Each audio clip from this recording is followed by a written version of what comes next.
Hoy tendremos la cuarta parte especial sobre Donald Trump. Va a ser un repaso a todas las noticias que han ido aconteciendo desde que presentamos la tercera parte para que vayamos observando qué dinámica empieza a ir todo lo que concierne con este nuevo presidente o futuro presidente aún hasta el día 20 de este mes de enero de Estados Unidos.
Pues vamos ya, sin más, a empezar directamente por donde nos tocaría enlazar donde terminamos.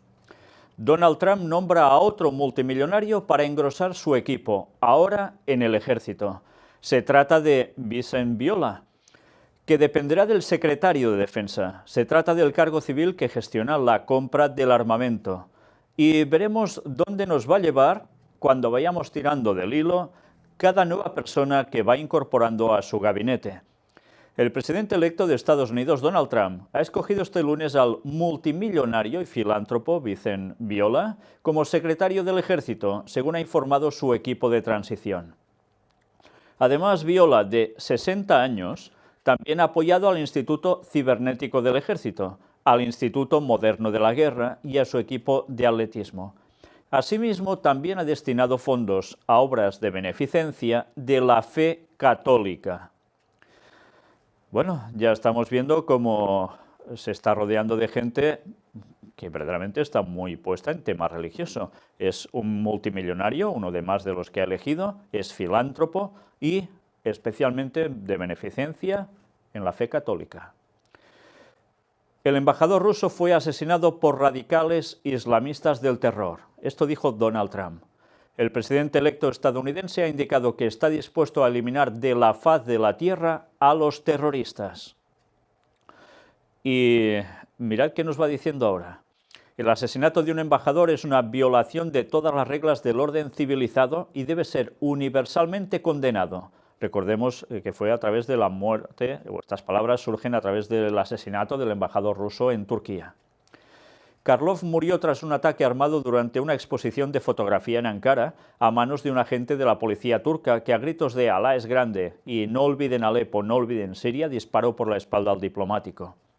El presidente electo estadounidense también ha enviado sus condolencias a las familias de las víctimas del atentado y es cuando dijo eliminar de la faz de la tierra a todo este tipo de terroristas, ¿cómo no? Personas inocentes fueron asesinadas en las calles mientras celebraban las fiestas navideñas. El Estado Islámico y otros terroristas islamistas matan continuamente a los cristianos en sus comunidades y lugares de culto como parte de su yihad global.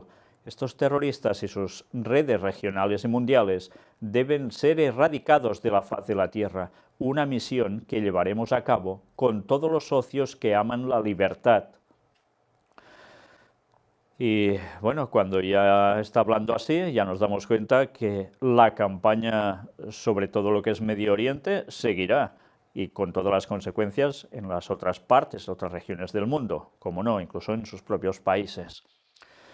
Y nos termina diciendo hoy, ha habido ataques terroristas en Turquía, Suiza y Alemania y solo está empeorando. El mundo civilizado debe cambiar de pensamiento. Está marcando unas pautas muy claras y veremos cómo aún va diciendo bastantes más cosas. El Colegio Electoral de Estados Unidos confirma la victoria de Trump en las elecciones. Aquí ya se acabó todo definitivamente. Debe ser elegido a menos que hubiese un cambio de última hora si se revelasen 37 compromisarios.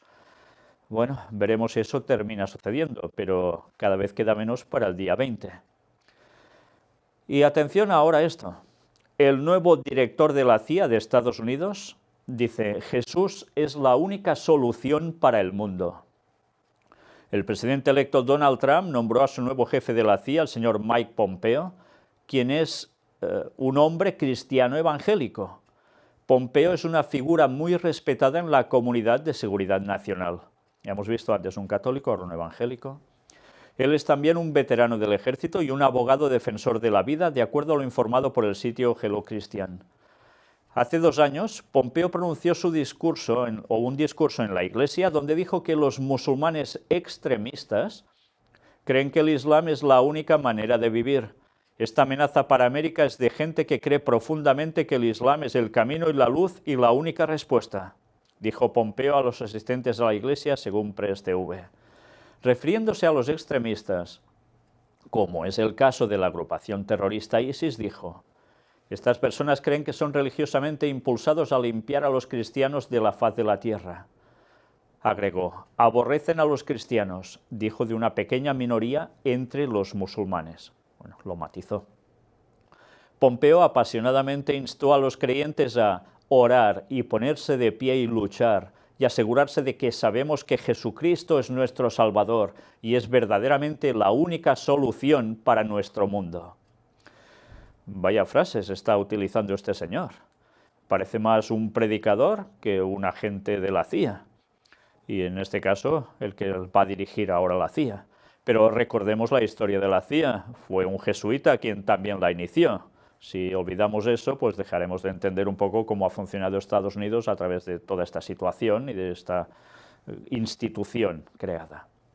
El presidente electo Trump dijo en una declaración que estaba orgulloso de haber nominado a Pompeo como director de la CIA. Él ha servido a nuestro país con honor y ha pasado su vida luchando por la seguridad de nuestros ciudadanos. El presidente electo continuó: será un líder brillante e implacable para nuestra comunidad de inteligencia para garantizar la seguridad de los estadounidenses y nuestros aliados. Bueno, pues queda claro el mensaje. Mundo bélico asociado ¿a qué? Pues ya lo veis, a cuestión religiosa. Y una vez más, en el nombre de Jesús, también se intentará detener un radical islam. Bueno, ya vemos por dónde va todo, ¿eh? Trump no incluye a Rusia en la lista de prioridades de defensa de Estados Unidos. Así lo revela un documento de la administración del futuro presidente que se contrapone a la postura de varios altos funcionarios de Washington que tachan a Moscú de principal amenaza. Recordemos que él ya puso a alguien en el puesto ideal que está plenamente vinculado a los negocios con Rusia. Los puntos del documento en cuestión son: el memorándum enumera estos en concreto, 4. Desarrollar una estrategia para derrotar y destruir a los terroristas del Estado Islámico. Construir una defensa fuerte mediante la eliminación de límites presupuestarios y el aumento del poderío, el tamaño y la preparación de las Fuerzas Armadas. Desarrollar una exhaustiva estrategia de seguridad cibernética. Encontrar mayores eficiencias. En esta parte del documento se indica que hay que basarse en los grandes logros del exsecretario adjunto de Defensa de Estados Unidos, Robert Ward. Pues ya veis, tiene unas directrices marcadas en las cuales aquí parece ser que no entra el tema de Rusia, mientras Obama, antes de dejar el cargo, está haciendo todo lo contrario. Veremos qué más hay aún respecto a todo esto. Mantiene Trump planes de prohibir ingreso a musulmanes a Estados Unidos. Un periodista preguntó al próximo mandatario si reconsideraría su propuesta tras el ataque a un mercado navideño de Berlín, del que se considera sospechoso a un yihadista. «Usted conoce mis planes», dijo Trump, al señalar que dicho ataque le había dado la razón. «Todo el tiempo he demostrado que tengo razón, 100% correcto. Lo que está sucediendo es vergonzoso». Por tanto, habrá medidas radicales respecto a esto en Estados Unidos también. Al menos da esta sensación. Trump anuncia la creación del Consejo Nacional del Comercio. El consultor político de la campaña presidencial de Trump ha sido nombrado jefe del nuevo órgano de la Casa Blanca. Su creación muestra la determinación del presidente electo en volver a hacer grande la producción estadounidense y proporcionar a cada ciudadano la oportunidad de tener un empleo digno con un salario decente. Reza un comunicado del equipo de Trump. Fijaos lo que está diciendo, la producción estadounidense tiene que ir bien y, cómo no, proporcionar además un empleo digno allí, a los habitantes de Estados Unidos. Ya estaba marcando unas pautas que veremos en la última prácticamente noticia de las que vamos a ver hoy, cómo realmente empieza la cosa a ir por ese rumbo. Como jefe del Consejo ha sido nombrado el economista y profesor de la Universidad de California, Peter Navarro, quien fue el consultor político de la campaña presidencial de Trump. El futuro inquilino de la Casa Blanca ha señalado que Navarro, de forma clarividente, ha documentado los daños infligidos por el globalismo a los trabajadores estadounidenses y ha abierto el camino para restaurar nuestra clase media. Con lo cual da la sensación, una vez más, que van encarados a hacer de Estados Unidos otra vez una potencia económica en su propia tierra y que si dejan de invertir en ciertos otros países, otros pueden pasarlo realmente mal. Bueno, ya veremos si esto no es así, pero vamos a mostrar, como os decía, una noticia que va acreditando que va en esta línea. Y ahora vamos a ver quién es este señor, Peter Navarro. Un economista que desconfía de China y México. Dirigirá el nuevo Consejo Nacional de Comercio de la Casa Blanca. La nueva entidad tendrá a la cabeza a un profesor que ha escrito 3 libros sobre las prácticas comerciales predatorias de China y quien en el pasado fue un político demócrata en San Diego. Hasta hace muy poco, Navarro no conocía a Trump en persona. Y mirad qué datos nos van apareciendo aquí. En el presente ha documentado los daños infligidos por la globalización a los trabajadores estadounidenses. Estableció un camino para restaurar nuestra clase media. Cumplirá un papel esencial en mi administración como asesor comercial. Durante la campaña, Navarro, junto con el secretario de Comercio designado Wilbur Ross, trabajaron para desarrollar la agenda comercial y económica de Trump, que incluye, entre otras cosas, el ambicioso plan de infraestructura que planea inversiones por el orden de $1 billón. Evidentemente, algo van a hacer a nivel territorial de Estados Unidos con esta inversión que va a servir, como no, para acrecentar el tema comercial. Pero vamos a ver aún más datos al respecto. Hoy, desde otra orilla, Navarro es el gran defensor del discurso de Trump de que hay que vencer a China, pues lleva más de una década escribiendo sobre lo que llama las prácticas comerciales predatorias del gigante asiático. A la fecha, el experto ha publicado 3 libros. Las guerras venideras de China, dónde se van a pelear, cómo se pueden ganar, en 2006. Muerte en China, confrontando el dragón, un llamado mundial a la acción, escrito en 2008, que inspiró su documental Muerte en China, cómo Estados Unidos perdió su base manufacturera. Y el más reciente, Tigre agazapado, lo que el militarismo de China significa para el mundo, escrito en 2015. Ya vemos por los títulos dónde va encarado todo. En una entrevista con Univision en agosto, Navarro aseguró que Trump hará comercio con cualquier país, siempre y cuando el acuerdo aumente la tasa de crecimiento del PIB de Estados Unidos, se reduzca el déficit comercial y fortalezca la base de manufactura estadounidense. Como gran crítico de China, añadió que el país asiático engaña a todos en el mundo y está convirtiendo a países latinoamericanos como Chile y Brasil en colonias. Está marcando bastantes pautas, ¿eh? Pero ahora veremos aún más. Trump nombra a Kellyanne Conway como asesora presidencial. Y vamos a ver quién es esta señora. De momento, mirad esta frase. Quiero agradecer al presidente electo por esta oportunidad impresionante. Una presidencia de Trump traerá cambio real a Washington y a todos los estadounidenses de esta gran nación. Y ante esta frase, iremos viendo ahora quién es Kellyanne Conway. Y en este listado vamos a destacar algunas partes fundamentales. Ella era la primera mujer para servir como encargada de la campaña para un candidato presidencial republicano. Y mirad qué vamos a destacar de aquí. Dicen que ella es muy educada. Conway se graduó magna cum laude en Trinity College en Washington, D.C.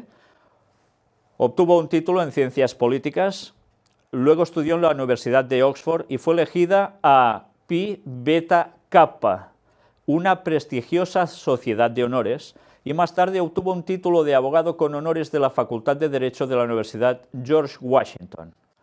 Bien, pues deberemos tirar un poco del hilo de esto, porque ya vemos algo que nos sorprende. Elegida Pi Beta Kappa o Phi Beta Kappa. Ya sabemos, son letras griegas. ¿Qué quieren decir con todo esto? Dicen que es una prestigiosa sociedad de honores. Vamos aún a ver algo más antes de adentrarnos en esto. Mirad, dice que fue criada por mujeres.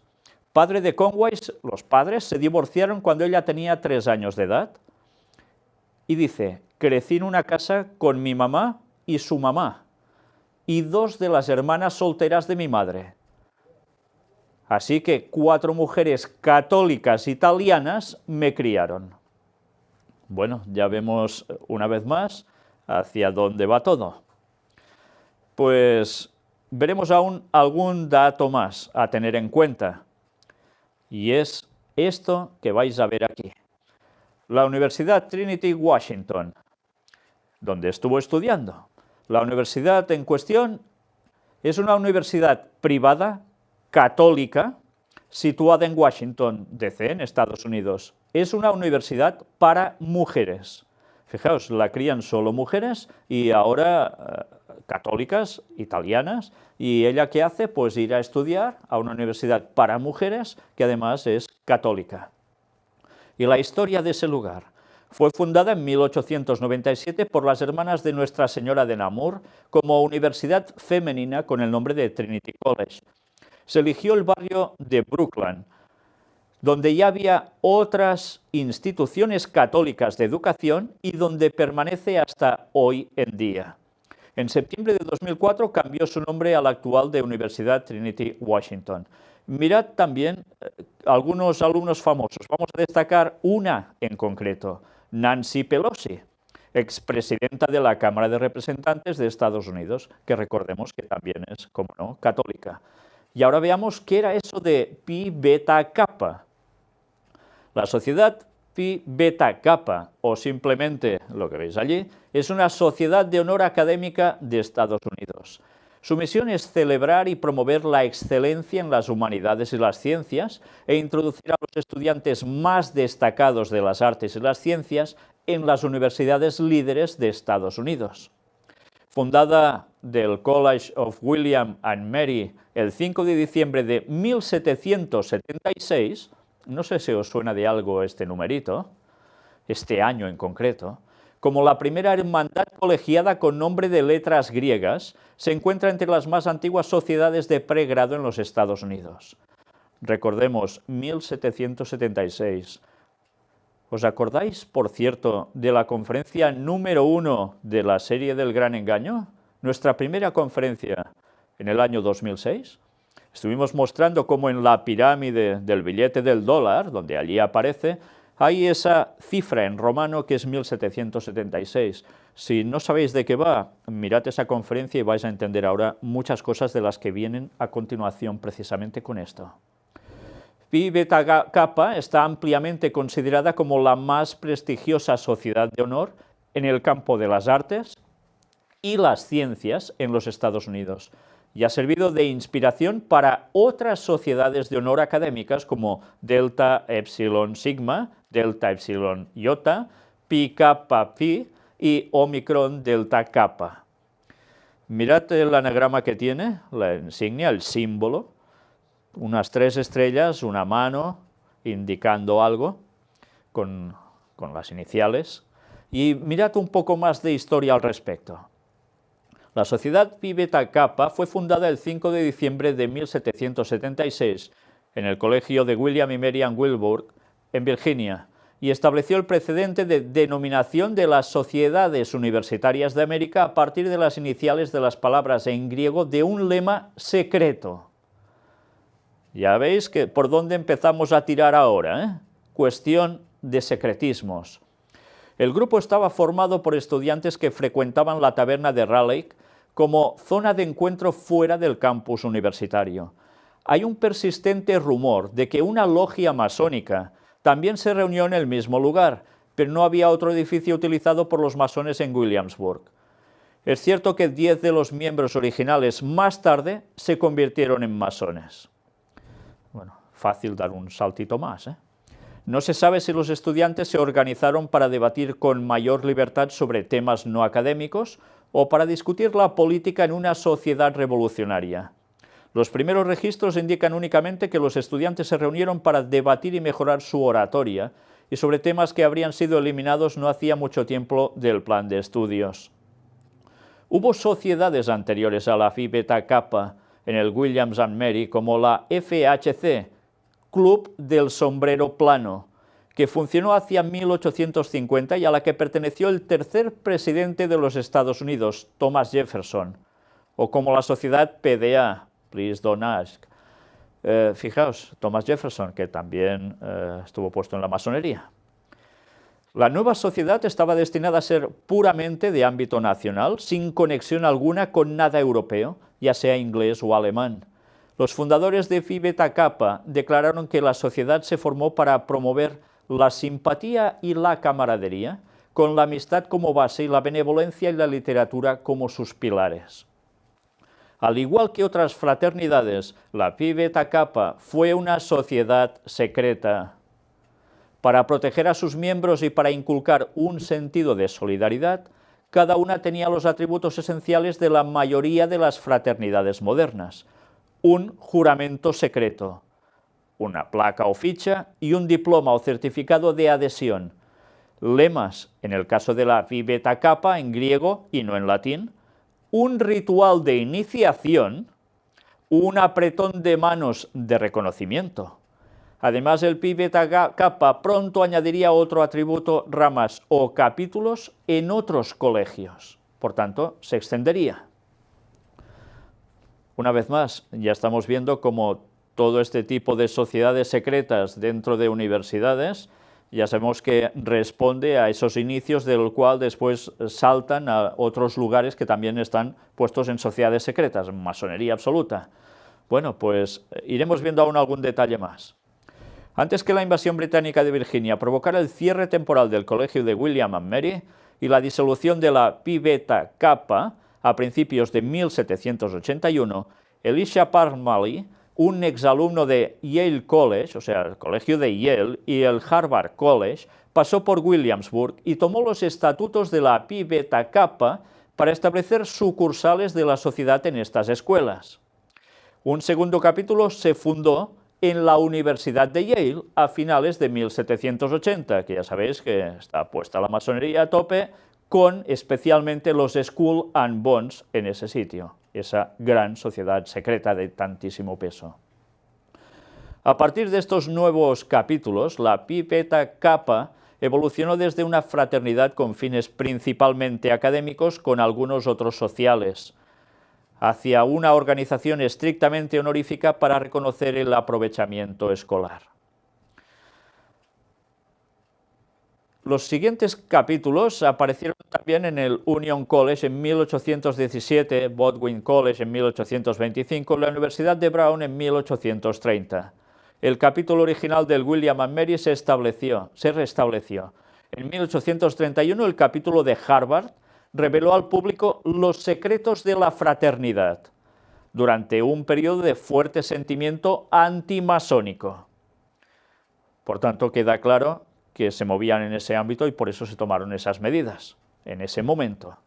El primer capítulo establecido después de que la Pi Beta Kappa se convirtiera en una sociedad abierta fue el Trinity College de Connecticut en 1845. Como la primera organización colegial de su tipo en adoptar un nombre de 3 letras griegas, la Pi Beta Kappa es generalmente considerada un precursor de las fraternidades de las universidades modernas, así como el modelo para las posteriores sociedades de honor. Irónicamente, fue en parte el aumento del modelo de fraternidades verdaderamente sociales, creadas a partir de la Pi Beta Kappa en el siglo XIX, lo que obvió los aspectos sociales de la pertenencia a la organización, convirtiéndolas en lo que son actualmente las sociedades de honor. En 1883, cuando se establecieron los Estatutos Unidos de la Pi Beta Kappa, había 25 capítulos. Las primeras mujeres fueron elegidas para la sociedad en la Universidad de Vermont en 1875, y el primer miembro afroamericano fue elegido en la misma institución 2 años más tarde. Fijaos cómo aquí poco a poco parece ser que se fueran desvinculando de una cuestión tan secreta y que solo fuera una cuestión social y de honor. Veremos más aún.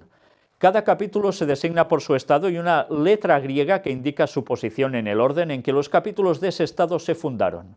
Por ejemplo, Alfa de Pensilvania se refiere al capítulo de Dixon College, Beta de Pensilvania al capítulo de la Universidad de Lake, Gamma de Pensilvania al capítulo en el Lafayette College, recordemos que Lafayette también era masón, y Delta de Pensilvania al capítulo en la Universidad de Pensilvania. En 1920 existían un total de 89 capítulos en una variedad de escuelas. Se había ampliado mucho esto, ya lo veis. Los nuevos capítulos se fueron añadiendo hasta que en 2007 había 276. En 1988 los estatutos de Pi Beta Kappa cambiaron oficialmente su nombre por el de Sociedad Pi Beta Kappa, recordando el nombre con el que había sido creada la organización establecida, mirad por dónde, en 1776. Luego aquí se nos hablan de la insignia. El símbolo de la sociedad Pi Beta Kappa es una insignia de oro grabada en el anverso con la imagen de un dedo que señala 3 estrellas y las letras griegas de las que la sociedad toma su nombre. Las estrellas se dice que representan la ambición de los jóvenes investigadores y los 3 principios distintivos de la sociedad: la amistad, la moral y el aprendizaje.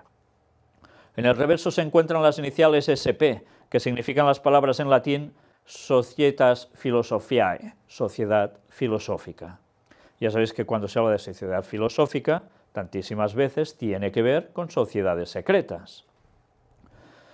Miembros. Bueno, aquí mirad qué dato tan interesante. Desde la fundación de la sociedad en 1776, han sido miembros 17 presidentes de Estados Unidos. Casi nada, ¿eh? 39 jueces del Tribunal Supremo de Estados Unidos y más de 130 premios Nobel, junto con innumerables autores, diplomáticos, deportistas, investigadores, actores y líderes empresariales.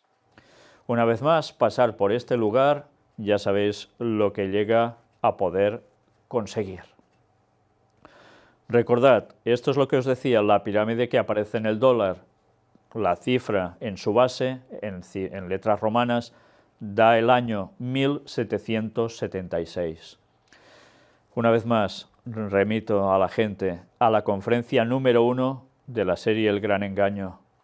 Miradlo bien, porque vais a entender el porqué de todo esto. Como siempre, nunca son casualidades. Luego también se nos habla de la Universidad George Washington, que ya sabéis que también tenía que ver con el tema masónico, cómo no, y pasó precisamente por estos 2 lugares. Un poco de historia al respecto, bien, pues en definitiva también tiene que ver con algo de lo que ya hemos leído, me lo voy a saltar para ir un poco más deprisa. Solo deciros que hay algo interesante aquí, y es esta parte que vemos en el segundo párrafo. Conociendo los deseos de Washington, un grupo de hombres liderados por el ministro católico John Paul Samson consiguieron reunir fondos para comprar un solar para una universidad donde educar misioneros y al clero.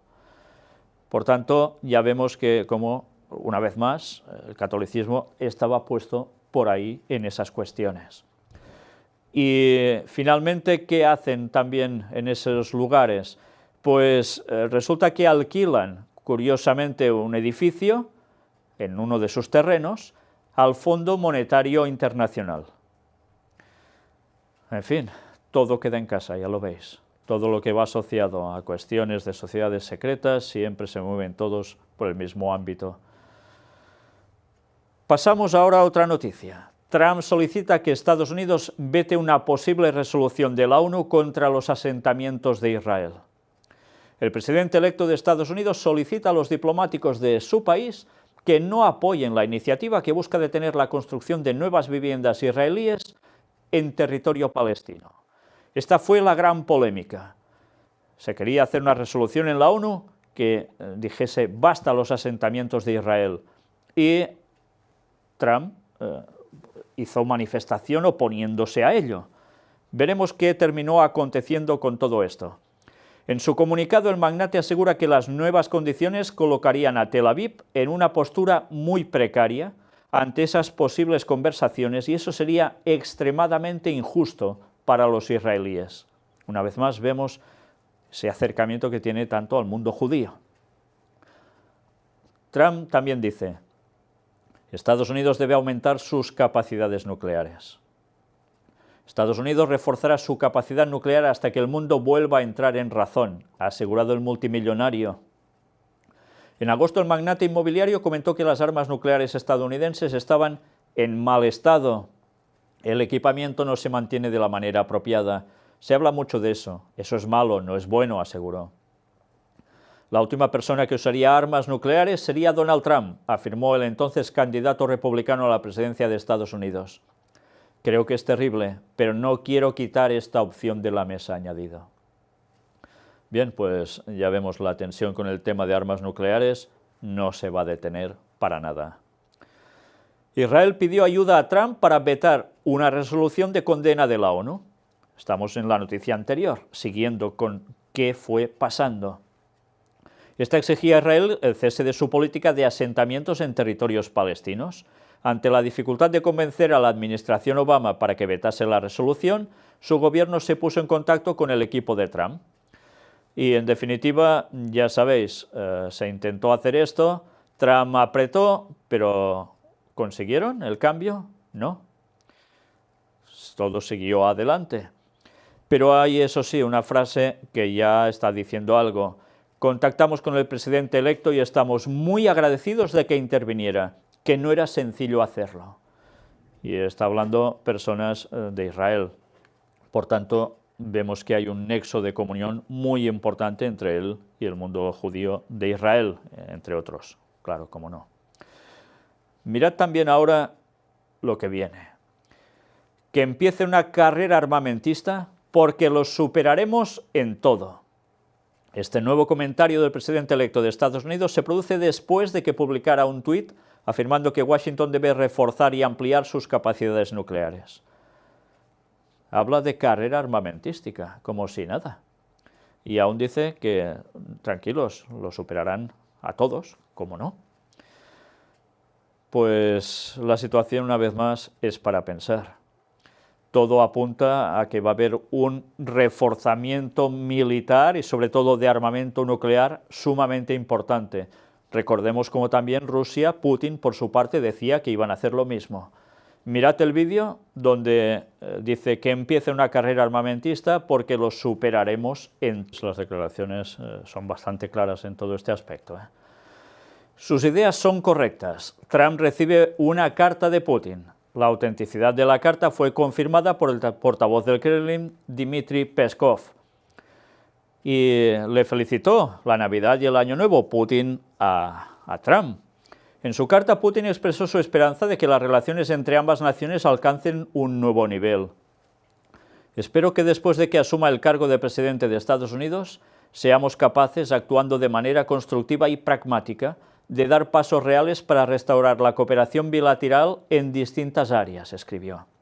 La carta de Vladimir Putin es muy bonita. Sus ideas son correctas, ha destacado Trump. Espero que ambas partes sean capaces de llevar a cabo esas ideas y no tengamos que seguir un camino alternativo, ha añadido. Y esta es la carta en cuestión. Y ahora vamos a ver el segundo vídeo de hoy, y el último, donde precisamente expresa eso, sus ideas son correctas, cuando recibe la carta. Pues ya veis, esperan una buena colaboración entre unos y otros. El Consejo de Seguridad exige con la abstención de Estados Unidos el fin de los asentamientos israelíes. La abstención del gobierno de Obama permite que el texto salga adelante. Estados Unidos vetó una resolución similar en 2011. Israel denuncia que Washington no ha sido capaz de protegerlos contra esta conspiración. Así terminó todo, fue aprobado. El gobierno de Obama no se opuso en esa votación y salió adelante esa resolución, con lo cual evidentemente era de esperar que hubiesen reacciones. ¿Y cuál es la reacción por parte de Israel? El primer ministro israelí, Benjamín Netanyahu, condenó con dureza la resolución aprobada. Israel rechaza esta resolución en la ONU, vergonzosa y anti-israelí, y no va a cumplir sus términos. Bueno, ya está dejando claro que diga lo que diga la ONU, Israel seguirá con lo suyo.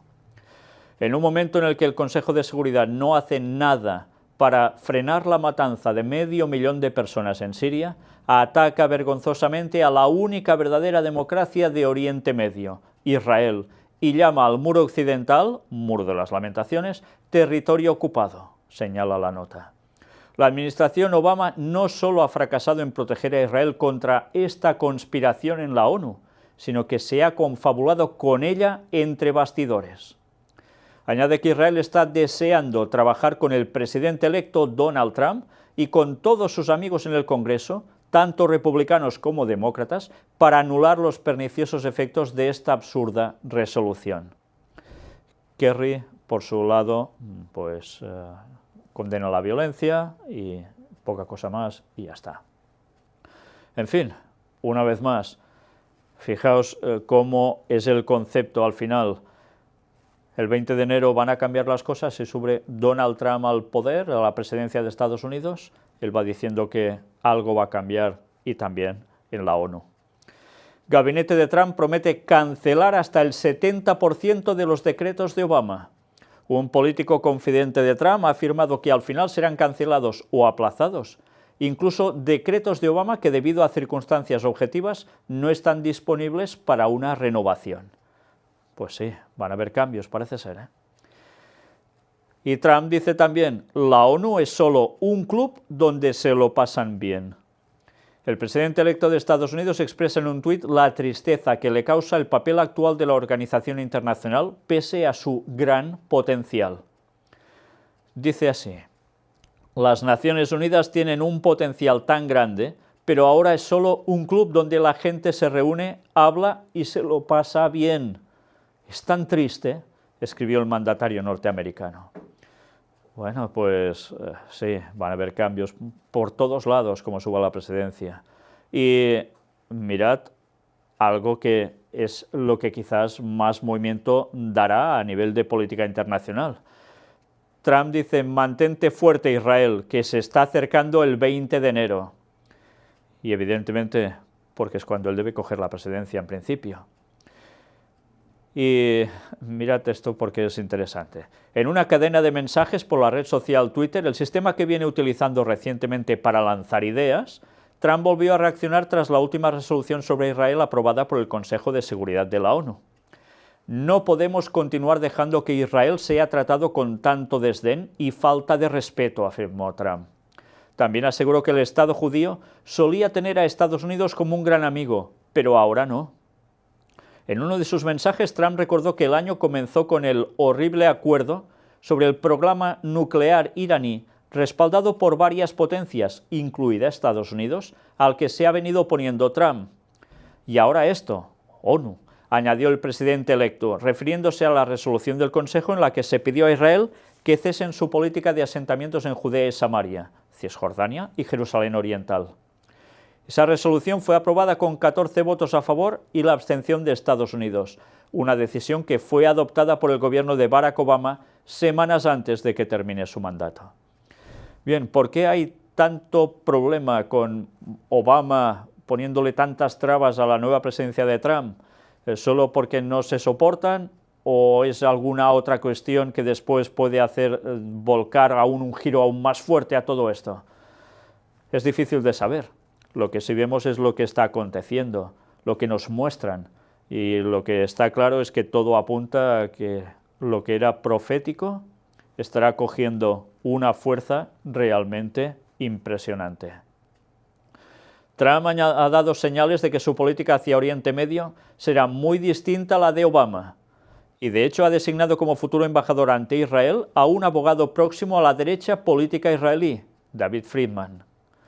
El presidente electo también dijo que estaba haciendo todo lo posible por ignorar las muchas declaraciones y obstáculos de Obama sin mayores precisiones. Pensé que iba a ser una transición suave, pero no. Una vez más, la situación de Medio Oriente va a venir marcando el desarrollo de estos próximos años. La profecía bíblica era clarísima y lo estamos viendo día a día. Y a partir de ahora, con esta nueva situación, con Donald Trump, si llega a la presidencia, veremos realmente aún cosas más impresionantes y que no dejarán de cumplir la profecía absolutamente por nada.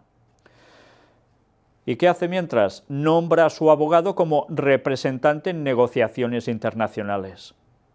Greenblatt ha representado en las últimas 2 décadas a Trump y a su familia en materia legal y de negocios, especialmente en aspectos relativos al mercado de bienes raíces. Y mirad qué destacamos de aquí. Asesor también del millonario durante su campaña en el tema de las relaciones entre Estados Unidos e Israel, Greenblatt explicó que su filosofía, tanto en los negocios como en la vida, se cimenta en que el camino más fuerte hacia el éxito consiste en reunir a la gente y trabajar para unir en lugar de dividir. Bueno, es una buena forma de encarar el tema, pero ya sabéis que todo esto va a conllevar que va a ser unir con unos, pero no con otros. Evidentemente ese tipo de unión jamás funciona, porque siempre habrá rivales, pero tiene una filosofía y se va a juntar con los que haga falta para conseguir lo mejor por lo que ellos buscan. Mirad los datos sobre esta persona, Jason Greenblatt. Nacido sobre 1966 o 67, es un abogado estadounidense. Él es el vicepresidente ejecutivo y director legal de Donald Trump y la organización Trump y su asesor en Israel. Greenblatt es el hijo de refugiados judíos húngaros y creció en Queens, Nueva York. Durante la Segunda Guerra Mundial su padre huyó en 1941 como un niño, mientras que su madre se ocultó en Budapest con su familia durante la ocupación nazi y huyó a los Estados Unidos después de la Revolución Húngara de 1956. Él es el primo hermano, una vez eliminado, de la lucha contra la guerra activista Robert Greenblatt. Greenblatt fue educado en la Marsha Popa Talmudical Academia, por tanto una academia talmúdica, el Talmud, seguido de la Universidad de Yeshiva. En 1992, Greenblatt recibió un doctorado en leyes de la Universidad de Nueva York, la Facultad de Derecho. Por tanto, ya vemos que también, como no, judío y estudiando en una academia talmúdica. Greenblatt comenzó como abogado de bienes raíces para la firma de abogados de Nueva York, Fried, Frank, Harris, River y Jacobson. Y luego vamos a ver quiénes son también. A mediados de la década de 1990 comenzó una compañía de café capuchino con las máquinas de la vaina en la estación Penn y los aeropuertos de Nueva York, pero a raíz de la subida de Starbucks vendió su negocio y volvió a ejercer de abogado. Greenblatt es el creador del blog Inspirar la Conversación, una colección de recursos para padres y adolescentes, así como el autor de 3 libros de viaje, una sobre un viaje familiar a Israel. Ya vemos que también la cuestión familiar, y, como no, el tema de Israel. Greenblatt ha trabajado para Trump desde 1997, llegando a ser vicepresidente ejecutivo y director legal de Trump y la organización Trump y su asesor en Israel. Greenblatt favorece una solución de 2 estados, alcanzada por las partes interesadas y no impuesta desde el exterior por un organismo como las Naciones Unidas. Greenblatt ha declarado que los asentamientos de Cisjordania no son un obstáculo para la paz. A finales de diciembre de 2016, Trump nombró a Greenblatt como su representante para las negociaciones internacionales para su administración entrante. Y en su vida personal, Greenblatt es un judío ortodoxo. Pues una vez más, ya vemos por quién se está rodeando. ¿Y por quién había trabajado, decían este señor? Pues para Fried, Frank, Harris, Schreiber y Jacobson.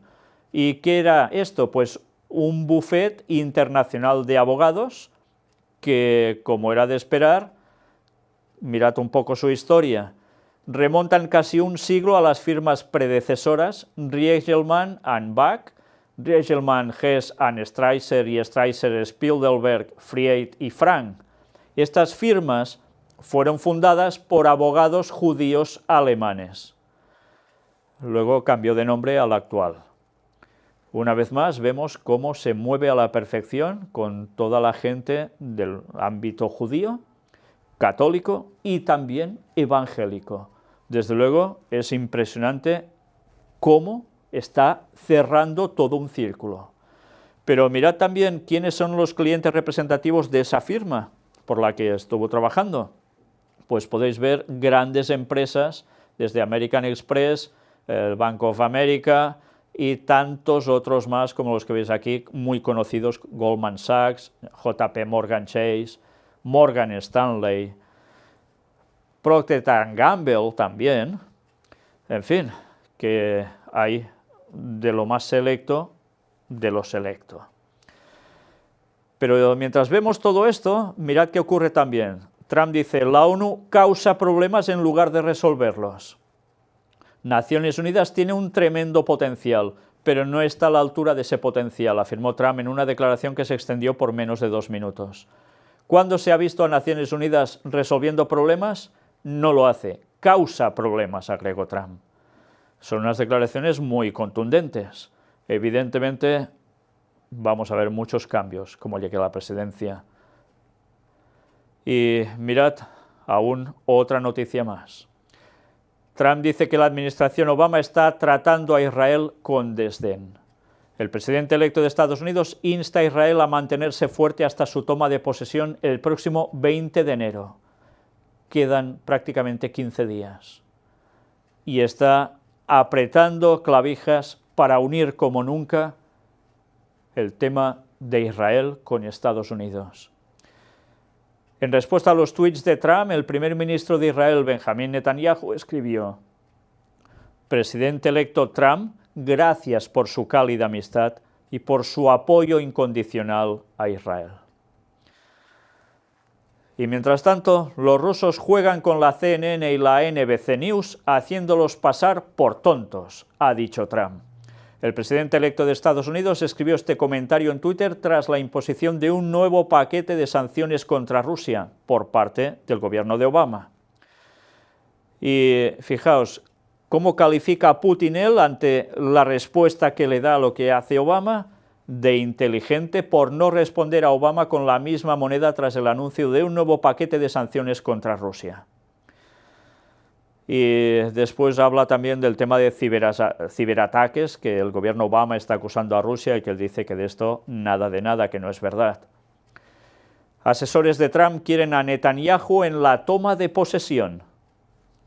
Asesores del presidente electo de Estados Unidos, Donald Trump, quieren que el primer ministro, Benjamin Netanyahu, participe en su toma de posesión el próximo 20 de enero, según el periódico New York Post.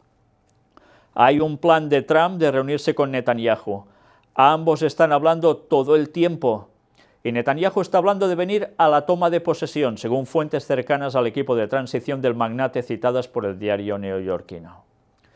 Una vez más, es un acercamiento realmente impresionante. Y Trump contesta a la amenaza nuclear de Corea del Norte. Eso no va a pasar. ¿Por qué? ¿De qué viene esto? Kim Jong-un anunció que Corea del Norte ultima los preparativos para lanzar otro proyectil intercontinental y además de más largo alcance que nunca. Los ensayos norcoreanos se enmarcan en su meta de lograr proyectiles precisos y con alcance lejano y armas nucleares. Si lo logra, Corea del Norte tendría armamento atómico para alcanzar territorio estadounidense. Ante esto, ¿cuáles han sido las declaraciones de Donald Trump? Corea del Norte acaba de afirmar que está en la etapa final para desarrollar un arma nuclear capaz de llegar a zonas de Estados Unidos. Eso no va a pasar, aseguró el magnate en Twitter.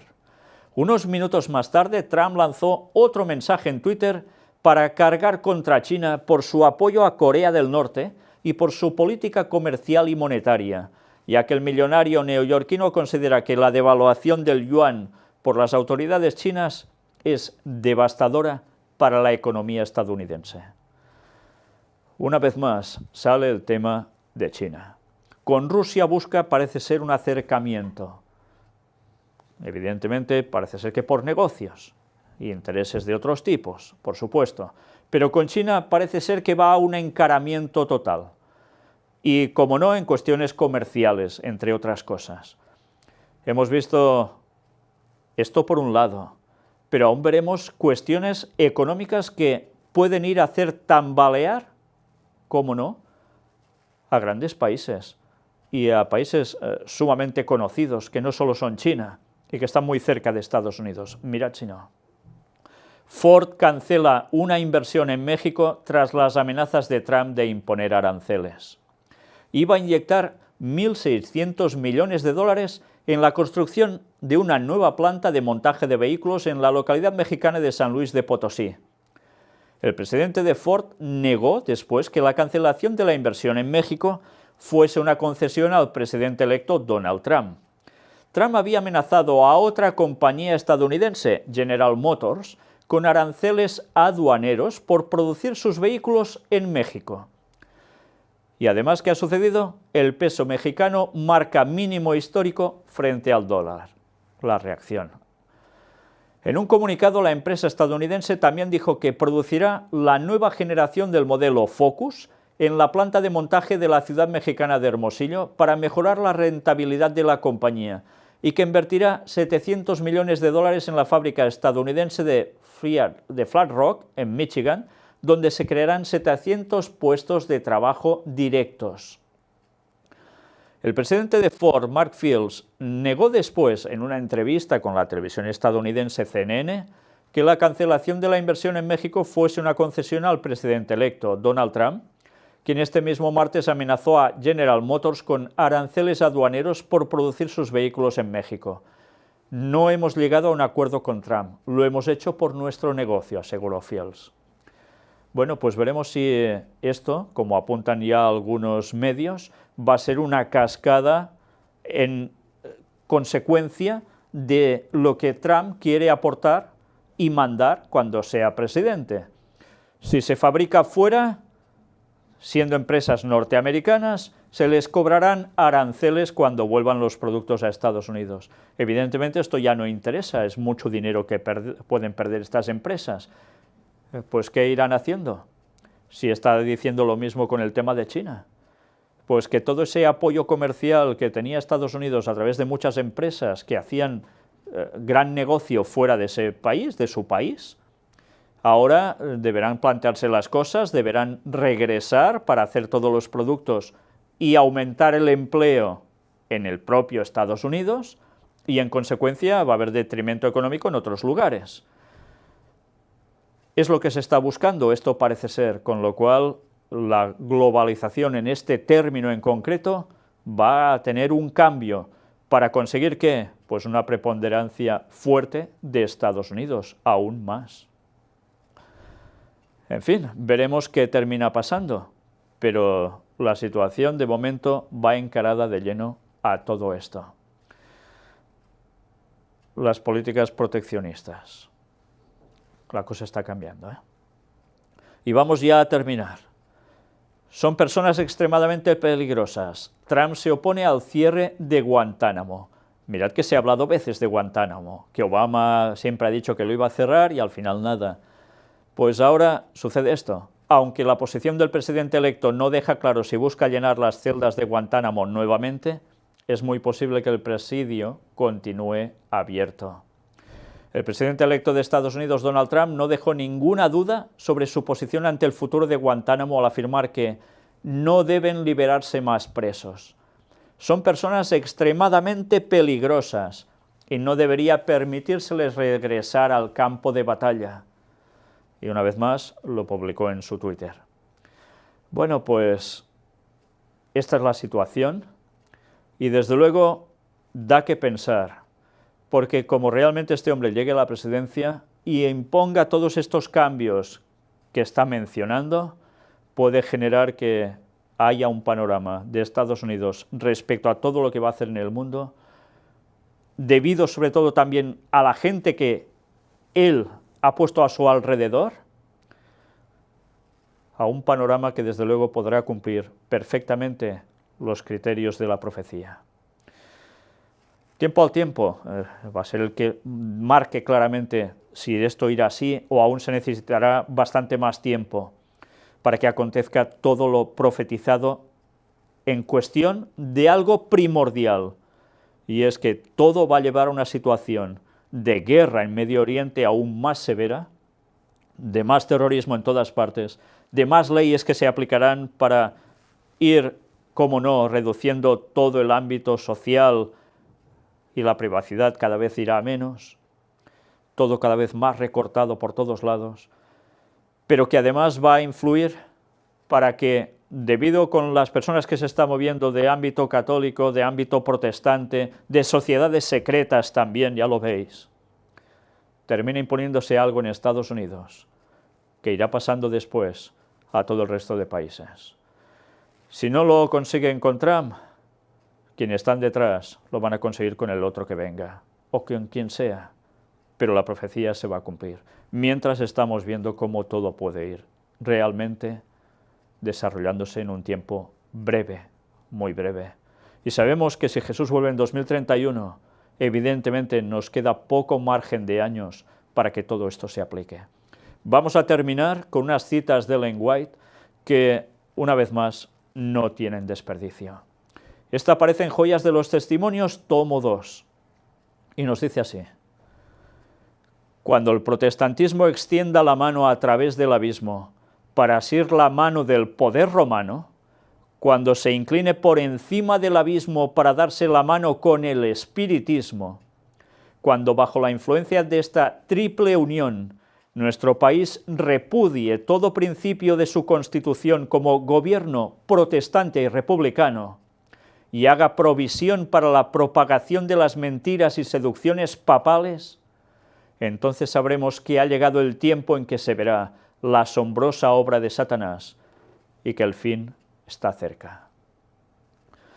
¿Sabéis? Es uno de los textos más impresionantes que tienen que ver con la profecía final. Ellen White deja claro que habrá esa triple unión de un modo absoluto. Por un lado, el protestantismo acercándose de lleno a Roma, al Vaticano. Por otro, además, aliándose con el espiritismo, que recordemos no solo es cuestión de una bolita y adivinar futuros, sino que tiene que ver también con sociedades secretas, con la masonería y más. Y todo se está dando ya. Pronto eso va a ser no ya un algo tan futuro, sino que se va a consolidar en breve. ¿Y qué va a suceder cuando esta triple unión se efectúe de lleno? Pues fijaos en la profecía. Todo principio de su constitución, de Estados Unidos, como gobierno protestante y republicano, saltará por los aires. Porque allí la Constitución ya pintará poco al respecto. ¿Y qué vamos a ver? La propagación de las mentiras y seducciones papales. ¿No hemos visto cómo los jesuitas también están moviendo todo el tema Trump? ¿Necesitamos aún saber más cosas?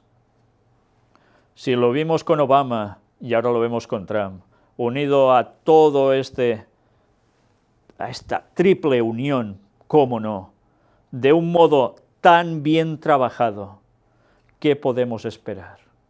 Si ya es un hecho, es cuestión solo de un tiempo. Una vez más hemos de aclarar algo. Hay personas que cogen esta cita de Ellen White para decir, mira, habrá un republicano mandando cuando suceda todo esto. Y Trump es republicano, por tanto con Trump ya se acaba todo y el fin del mundo está ya. No, esto no es así. Recordemos, dice que dejará de ser un gobierno protestante y republicano. ¿En qué sentido? Pues porque ya se habrán unido a Roma, van a aceptar el domingo como día de reposo y lo van a institucionalizar en contra del sábado. Y republicano, dejarán de ser republicano, porque republicanos separaban iglesia y Estado, pero ahora da igual, porque ya ves, los republicanos ya eso les importa poco.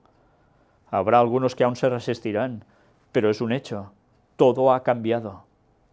Por tanto, ¿será Trump o no será Trump quien consiga todo esto?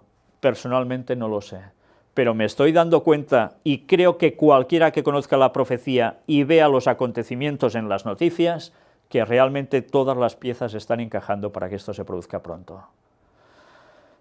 Aún hay más. Otra cita de Ellen White en El conflicto de los siglos. Cuando las iglesias principales de los Estados Unidos, uniéndose en puntos comunes de doctrina, influyan sobre el Estado para que imponga los decretos y las instituciones de ellas, entonces la América protestante habrá formado una imagen de la jerarquía romana, y la inflicción de penas civiles contra los disidentes vendrá de por sí sola. ¿Cuántos años hace que los adventistas creen en esto? Desde sus orígenes, prácticamente. Y esto, que parecía tan lejano y que ha sido el hazmerreír de tantos que no quieren creer en que el adventismo verdaderamente tiene la verdad bíblica, ahora hemos ido mostrando cómo realmente, y lo venimos mostrando cada semana, este hecho se está acercando con una rapidez impresionante. Y no hay dudas de ello. Quien quiera dudar es porque le da la gana, pero las pruebas están puestas y la demostración es continua. Y pronto vamos a ver esto. Las iglesias principales de Estados Unidos se unen en puntos comunes de doctrina. El domingo, la inmortalidad del alma, un falso reavivamiento, todo muy sentimental y muy espiritual, y ahora de la verdad, echando por tierra la palabra de Dios. ¿Y qué van a hacer? Influir sobre el Estado para imponer los decretos y las instituciones de ellas. Una vez más, ¿qué nos está diciendo Trump que hará? Va por aquí, de lleno. ¿Y qué va a suceder? La América protestante habrá formado una imagen de la jerarquía romana, del Vaticano, y la inflicción de penas civiles contra los disidentes vendrá de por sí sola. Sanciones, multas, prisiones y más. Por tanto, esto que estáis viendo aún es profecía, aún no se ha abierto del todo, pero esto está a punto de suceder. Qué pocos años nos quedan para que esto sea un hecho literal. Y a los que ahora no queréis creer, una vez más, cuando veáis esto, recordad que alguien tenía razón. Y recordad que ya podéis moveros rápidamente para seguir a Dios de lleno, pero de lleno, y apartarse de lo que no es la verdadera doctrina. Porque cuando esto suceda, el tiempo ya va a ser brevísimo y no va a haber mucho tiempo para cambios. ¿Y quién va a ser el valiente que, si ahora no se ha ido preparando para todo esto, acercándose a Dios de verdad y anunciando lo que iba a acontecer, lo que se está preparando ya? ¿Van a poder resistir después? ¿Van a ser suficientemente valientes para enfrentarse a todo esto? ¿Lo seremos los que lo sabemos de hace tantísimos años? Nuestra comunión con Dios es la que lo va a determinar absolutamente todo. Mirad cómo aún sigue esto así, en el conflicto de los siglos. Establezcase en los Estados Unidos el principio de que la Iglesia puede emplear o dirigir el poder del Estado, que las leyes civiles pueden hacer obligatorias las observancias religiosas. En una palabra, que la autoridad de la Iglesia con la del Estado debe dominar las conciencias, y el triunfo de Roma quedará asegurado en la gran república de la América del Norte. Fijaos que nos lo está diciendo claramente. Quien está moviendo en verdad todos los hilos por detrás es Roma, Y recordemos, el objetivo de los jesuitas fue siempre desde un inicio derribar los Estados Unidos como nación protestante y libre. Y lo han hecho a la perfección su trabajo a lo largo de estos años. Y ahora últimamente solo hace falta recordar la escena del cardenal Dolan, dándole esos toques de codo precisamente a Donald Trump antes de la elección y ante Hillary Clinton, que estaba justo allí a su lado. ¿Hace falta ver quién domina todo? ¿Hace falta ver más datos para darnos cuenta que la profecía se está cumpliendo delante nuestro? Si no queréis creer en eso, no creáis, sois libres, cómo no. Pero ante Dios no vais a tener excusa. Y ya podéis ir guardando los 10 mandamientos de Dios, incluido el sábado. Ya podéis olvidaros de la creencia de la inmortalidad del alma. Y ya podéis estar de verdad unidos al Señor en todo, absolutamente en todo. Y dejaros de visiones, de sueñecitos y demás cosas que tantos todo el mundo tiene, parece ser últimamente. Id a la verdad que está en la palabra de Dios, y el Señor ya os mostrará lo que haga falta. Si lo cree necesario, os lo mostrará de modos impresionantes, sí. Pero todo lo que tenga que ver en visiones, sueños y demás, y no esté en consonancia con la palabra de Dios, la auténtica profecía, eso no proviene del Señor, sino de Satanás. Tened esto presente y haced vuestra decisión, porque el tiempo se acaba. ¿Y cuántos años nos quedan? 14 años para el regreso de Cristo. En la primavera que viene nos van a quedar 14 años justos. ¿Somos conscientes de esto? ¿Sabemos si viviremos hasta entonces, verdad que no? Pues no nos lo pensemos. Entreguémonos ya de lleno ahora al Señor y vayamos anunciando la verdadera profecía a este mundo, que tanto lo necesita para que muchos más reaccionen. Aún nos queda una parte más para Donald Trump. De todas las noticias que acontezcan hasta que él coja el poder. Después, todo el resto lo iremos poniendo en las noticias de actualidad en relación con la profecía. Pero hay un dato que os dije. Hemos de mirar un antepasado suyo. Hemos visto cómo tiene esa comunión también con el tema de sociedades secretas, que parecía que no de todo ello, ¿verdad? Pues veremos, ya yendo a los orígenes de ancestros, qué historia se llegó a montar, que terminó precisamente con lo que han sido siendo y siguen siendo las sociedades secretas. Que Dios nos ayude a saber discernir las cosas, porque el tiempo es breve. Maranata 2031. Que Dios os bendiga.